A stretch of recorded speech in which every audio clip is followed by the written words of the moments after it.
Hello and welcome to the Lead Generation Strategies Podcast. I'm your host, Joey Myers, and this podcast is brought to you by Lead Generation SEO Services.com, services with the S at the end of that, and Infuego Media. So I want to welcome Mr. Sean Soares. So first, welcome. Good friend of mine. We were battling our board in the last couple of years, trying to get our kids to back to school without masks and all that good stuff. So this is definitely a treat. And it just so happens that Sean and his wife own a real estate company, or have for a while. So we'll get into that in a little bit. So he's a co-founder of Iron Key Real Estate. I'm assuming co-founder because you and your wife. No, not co-founder, not co-founder. No. Although it's especially when we first started, due to the marketing, a lot of people, hey, so your brokerage. I'm like, no, and you own a business in real estate, you just work under a brokerage. So I guess we're the owners of the Soares group, under Iron Key Real Estate. Gotcha. So you have it structured there in a unique way, or maybe it's not a unique way. It's a way you normally do it.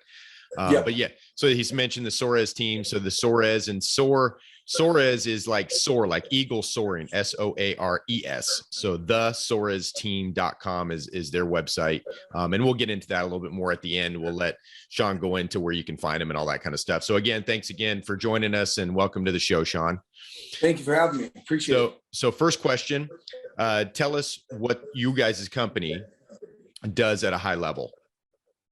So we are in residential real estate. We have sold houses in the commercial side. We have had property in the land side, but basically we're a one-stop shop when it comes to real estate. Our brokerage, the Iron Key, is amazing. They started out as a boutique. Now the amount of agents that are there, quality agents, there's a good synergy that works there. So we have Chelsea is more of the realtor, and she's second to none. I mean, she, dots her I's, crosses her T's, and I'm more of the marketing guy, lead generation, that type of stuff. So, when we set out to do this, because we have a family, and that's the most important thing. And working together with the spouse, there has to be clear-cut lines in what you do. So, and that we had a hard time figuring that out, but it was like, you're going to do one thing, I'm going to do the other, and together we're going to combine to make one realtor, and not have two realtors working,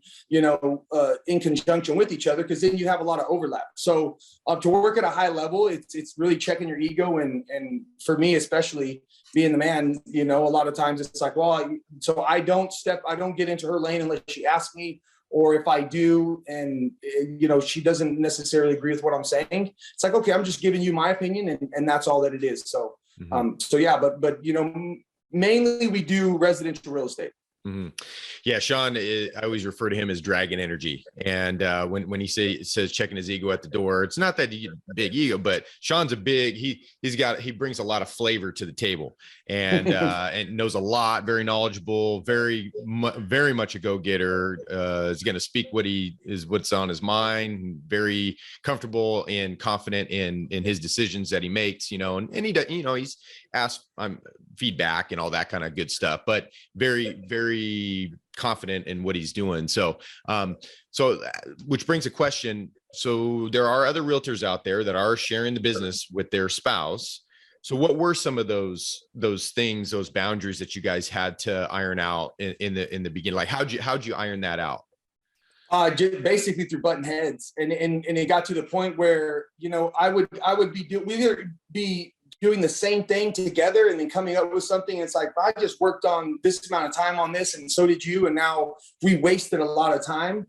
And it was like, okay, so what are we good at? Like, Chelsea is organized, she's punctual, she, like I said, dots her I's, crosses her T's, and I'm more of a, cross your I's, dot your T's, and I think outside the box. I do things differently. So, and I love psychology. I love sports psychology. I love, when I taught for a long time, looking at the dynamics of a diverse group in a classroom, it's what do I bring to the table? I bring the idea and the thoughts of the community at large. So when I'm sitting there trying to reach somebody and she goes over and steps into my lane, now it's like, Chelsea, we know what I'm good at. This is why I'm a part of the Soares team.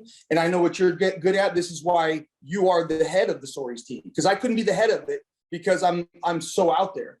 But when it comes to marketing, it's okay to be out there because you're trying so many things and getting that feedback on whatever, media that you're using. And then you can kind of like, okay, now I can bring you a big idea and then we can chip away at it, Mm-hmm.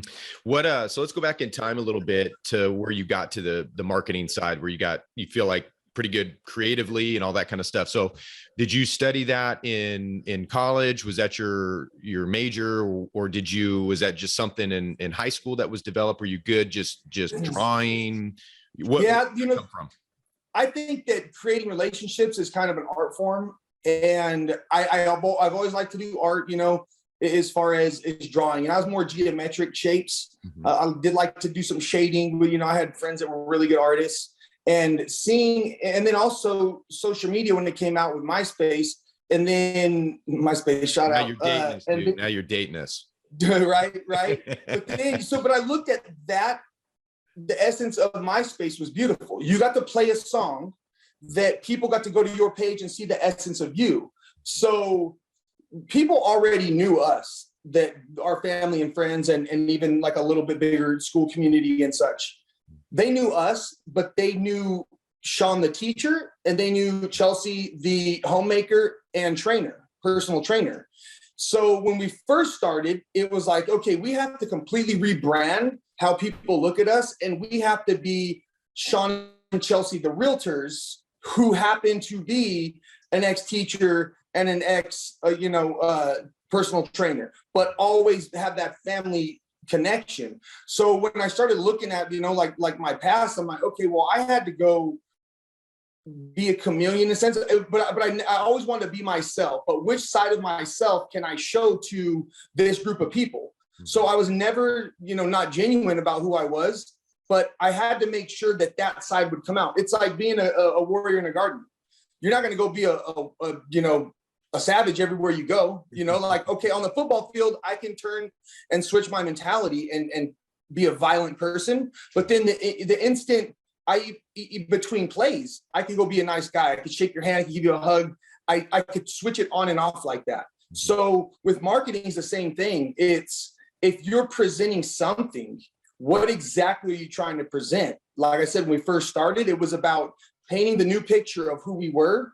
And then now we're getting back to, we can now start painting the real estate side in a smaller light, because people know the Soares team, real estate. Now it goes back to, who are we as, 41 and 30, soon to be 39-year-old, members of the community? What do we like to do in the community that connects and relates and hopefully inspires other people to do the same? Mm-hmm. Yeah, that's what's cool about you guys. You guys do a lot in the community, and again, mentioned something. We were talking about the schools and going to the school board meetings and things like that. So, what are some of the cool little community things you guys are working on as a company to give back? For sure. So we since the beginning, we've always partnered with Pinedale Elementary School. We recently, one of my brother's old teachers, and he's a principal at Nelson Elementary School. We've partnered with Nelson too. And we just do, if they come to us with a need, we either provide what what that need is, or we go into our relationships that we built in the community and provide them a resource to get something done.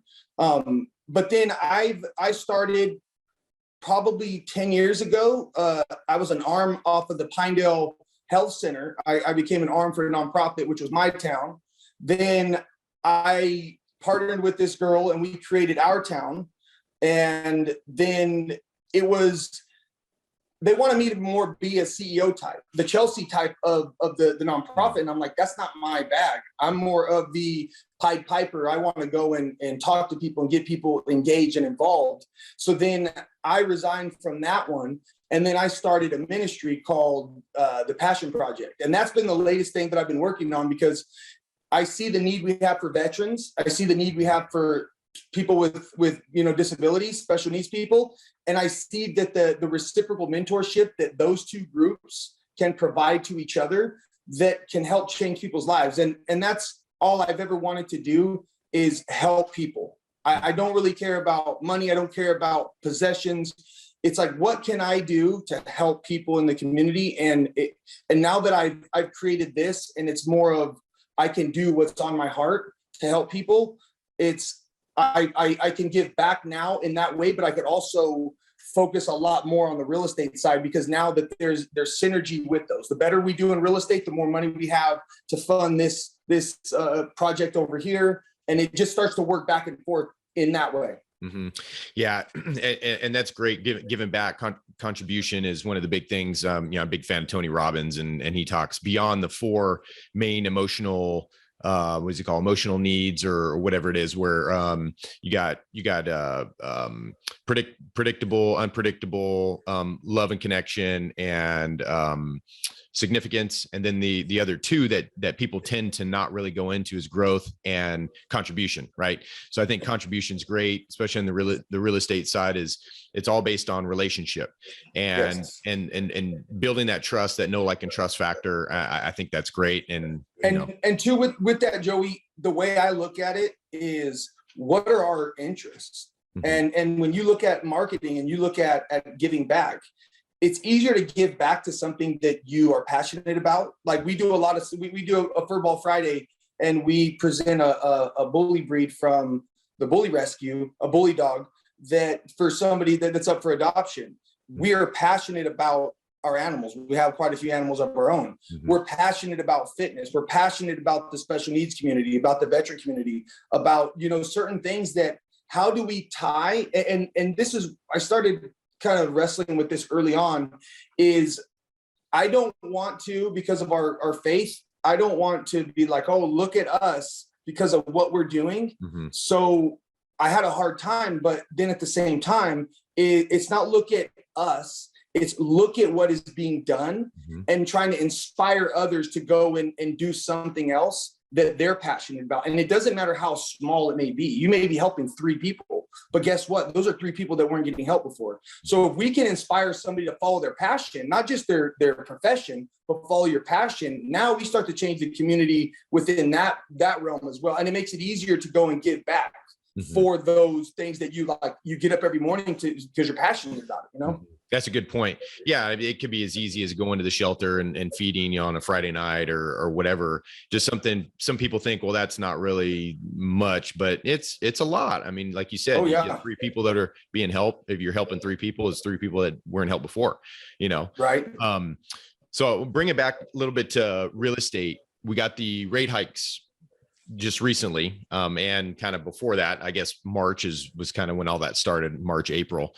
So are you guys doing anything different, or is there if you focus your strategy in a different way with that? Yeah, because right now, I mean, my dad's an appraiser, and we talk to our lender friends, and the refinance market is kind of taking a bigger hit. Yeah. But the buying and selling is still out there and happening. So for us, it's if you look at real estate in a whole, it's okay. So you have success as a realtor where you're working so much and so hard because the market's hot, and prices are great right now for buyers and sellers, whatever. And so it's a hot market. Then if that starts to taper off and you have more time on your hands, it's like, okay, let's shift that. And now let's start looking into the investment side of things. So no matter what, if you're smart and you're working properly in the business, then you're going to find your way. So you should never be, not be busy in a sense. And I don't mean busy as in like, okay, we're just taking up our time, but meaningful things. And then you look on that, if we can, budget our finances properly, then when we start to dip down, then we can go and say, okay, what community can we help? And that's when we start giving back to the community, because eventually everything turns around. And if we can help uplift people there, then you have people that are saying, hey, my mom wants to sell her house, like, I know the market is like this, but I want to sell to you first. Mm-hmm. So then we have the opportunity to go and buy houses and actually put people into those houses that are deserving, mm-hmm. And for me, it's with the special needs community, is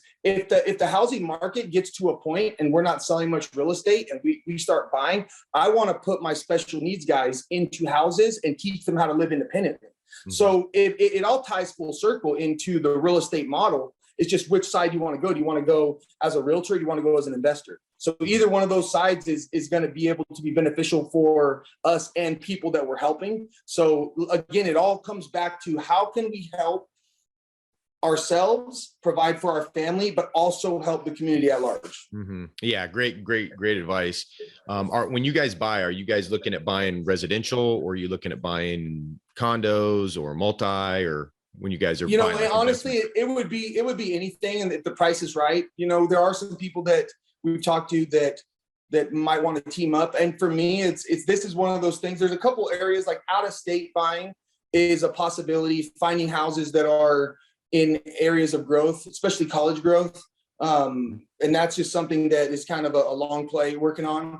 But the short play, because I do also, I'm employed technically. I work with my buddy Steve, and I do meaningful things like social interaction with him. So we bring him, we go to Costco, we'll go to the golf course, we'll do these things. So I'm technically working as an employee of the county. But then at the same time, you build that relationship up. And a lot of guys, they're not having a lot of social interactions just because the last couple of years, the situations that they're in, the jobs that they're in, they're not very meaningful to their lives in a certain sense. So on the real estate side, if we can go and buy a house and we can put these guys in here, now we teach them home ownership, even though it's not their house. But since it's ours, we can allow them to take ownership in a sense over these houses and teach them what it's like to be self-sufficient and not just like, okay, you're getting this stuff taken care of. No. This is your responsibility now. This is technically our house, but we're giving you the ability to feel ownership in this house and do things around and teach them on that house.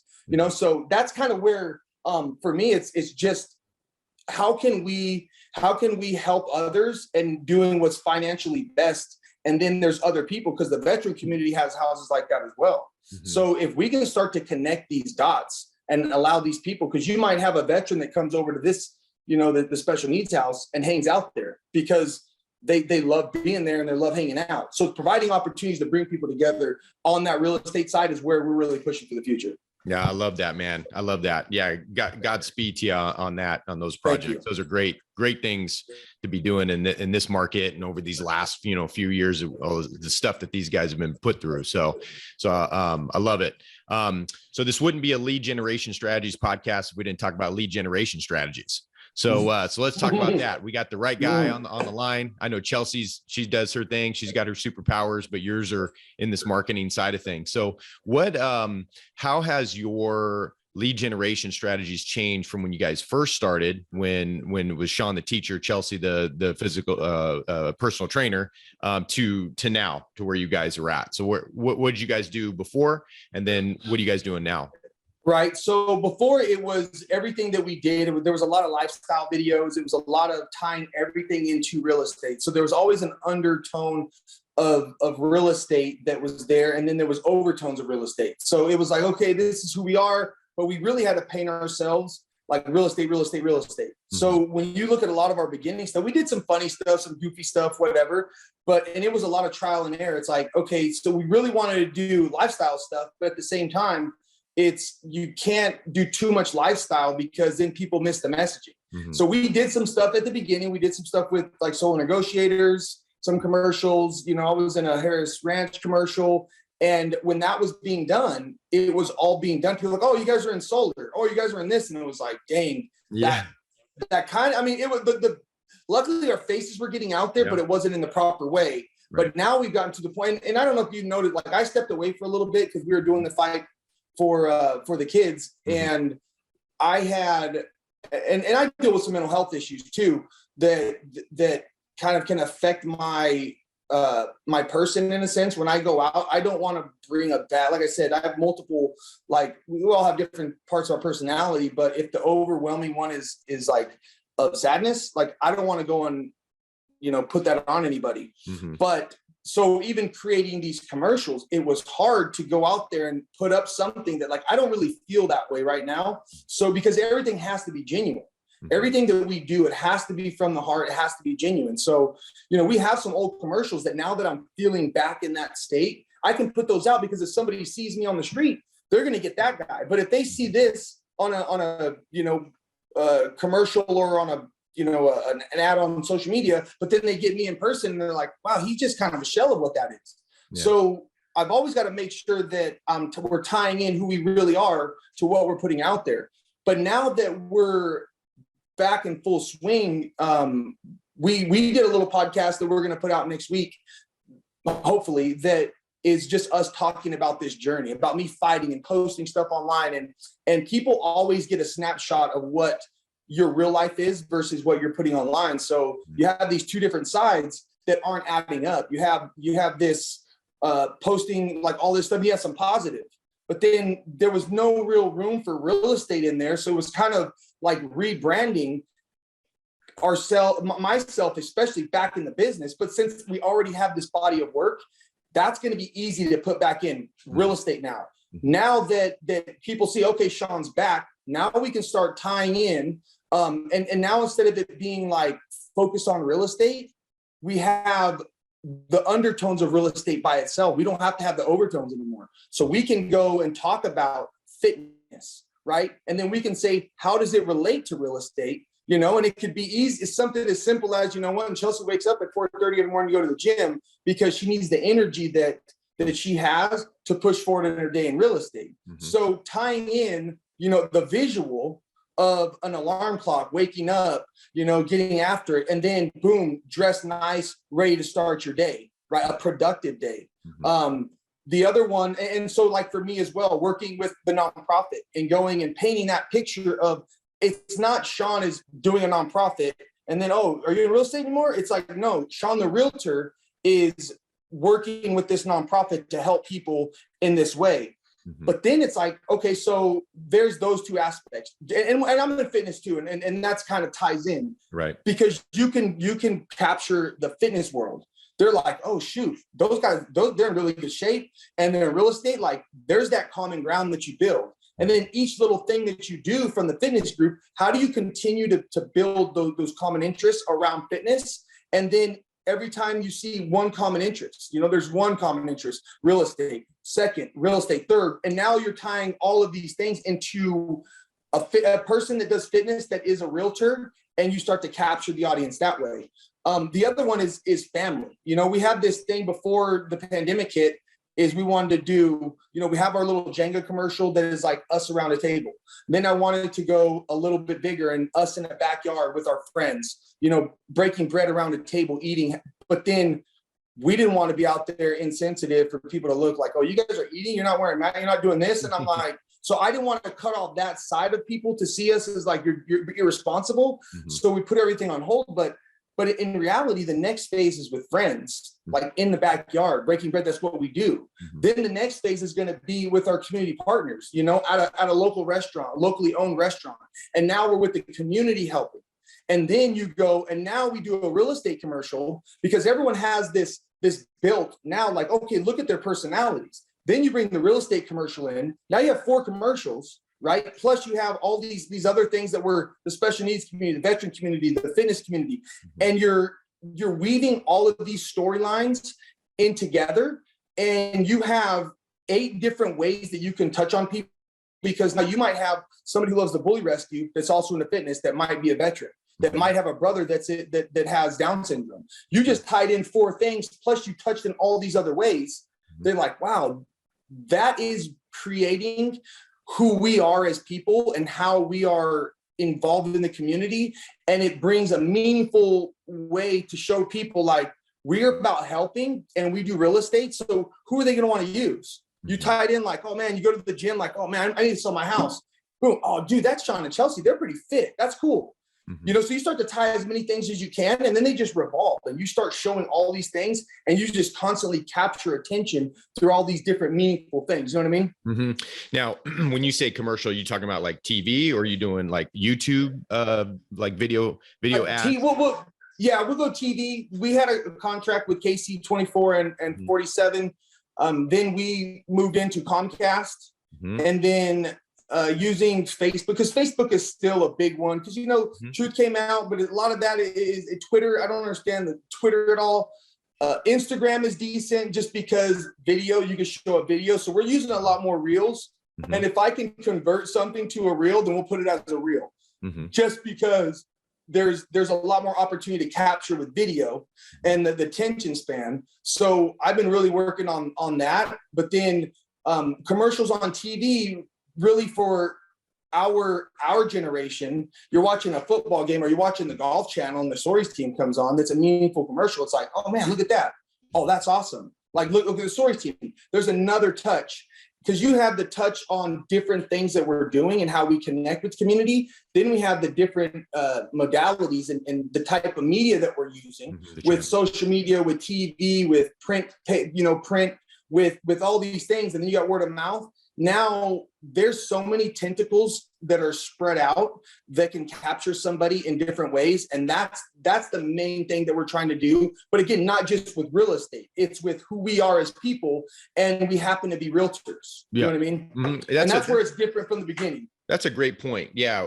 It's a lifestyle. You're promoting a lifestyle, you guys' lifestyle, what you guys choose to do, what your interests are, and that's capturing, connecting, correct me if I'm wrong, connecting to those people that have similar, either have 1, 2, 3, or commonalities of that, right? Yes. Instead of really thinking about it in terms of, hey, let's do a video tour of this house, which you probably would do, but that's more of like a moon of all the planets that are going around each other, right? That's kind of like an off thing. That's just what do they say? Features and benefits. People don't buy features, they buy benefits type of thing, right? So that's more of like a feature. Like, yeah, this is a house that we're listing. This is and you guys do, like, whoever the owner is and you got a listing, you guys almost go into that maybe lifestyle too. Like, you bring that part of it in so that the buyer falls in love with the story of that previous owner's house. So that's what it sounds like. Exactly. Great advice, man. Because I've heard it also too. I talked to a gentleman had another realtor.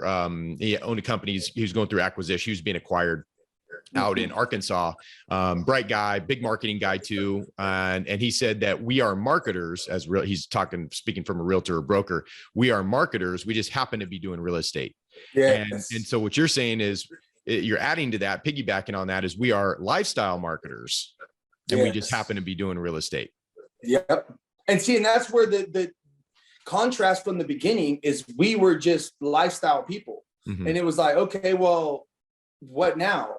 Like, what are you doing, Sean? What do you know what I'm saying? So we had to push it out there as realtors, but now that it's so much more complex than that. And there's so many opportunities to reach, and that's, like you said, the lifestyle type of stuff. And it's, how can we connect to somebody's lifestyle? You're a hitting coach as well. And for me, it's like, I didn't play much baseball. My brothers did. Mm-hmm. So it's, what is that connection? I mean, even the conversation, if you meet somebody and you like their energy and you're like, I can get along with this person. Mm-hmm. Oh, Joe, hey, you like, we knew each other, but I didn't know, my brother, Chad. Yeah, I played with him. Big here, and then, Chad's a sergeant in police right now. Mm-hmm. Boom, there's another connection, right? Like, oh yeah, that's cool. Yeah, his kids go to play football at Clovis West. Oh, there's a football connection. There's a Clovis West connection. Yep. Now you start to tie all these things in, and that's just what we do to get to know somebody. Mm-hmm. So we're just trying to let people get to know us and what our passions are. And then but we're also very passionate about real estate. So then it's like all these things of passion come together, and one is not more than the other, but there's always an underlying meaning because of that's what we are. We are realtors. So people see that, and everything they see, it always ties back to real estate.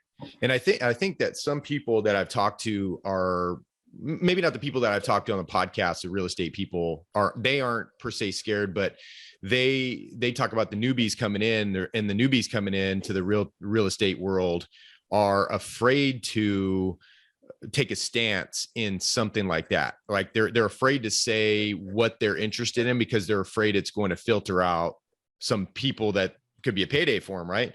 But that's kind of part of the game. You do. Oh yeah. It's a filter, like you said. Life is a filtering process. You decide your friends, you decide your spouse, you decide a lot of things based on a filtering process. Like, right? I'm there's certain things that I'm not going to do because it's just not in my thing, And then for you as a hitting coach, somebody comes to you, a kid comes to you that wants, that needs help with their hitting, and he already knows everything, and the dad's always coaching on the side. You'd be like, why'd you come to me? Mm-hmm. So is it worth it to stay in that relationship, or just to say, hey, this is not going to work out? Maybe I can refer you a couple other coaches, but for my coaching style, it's not going to work out. Same thing for us. If we went in to, and this is hard because Chelsea is so good and she gets along so well with people but if we did get into a relationship that might not work, we want what's best for both parties. And it doesn't matter. I mean, we've even given up deals because we don't want to create any kind of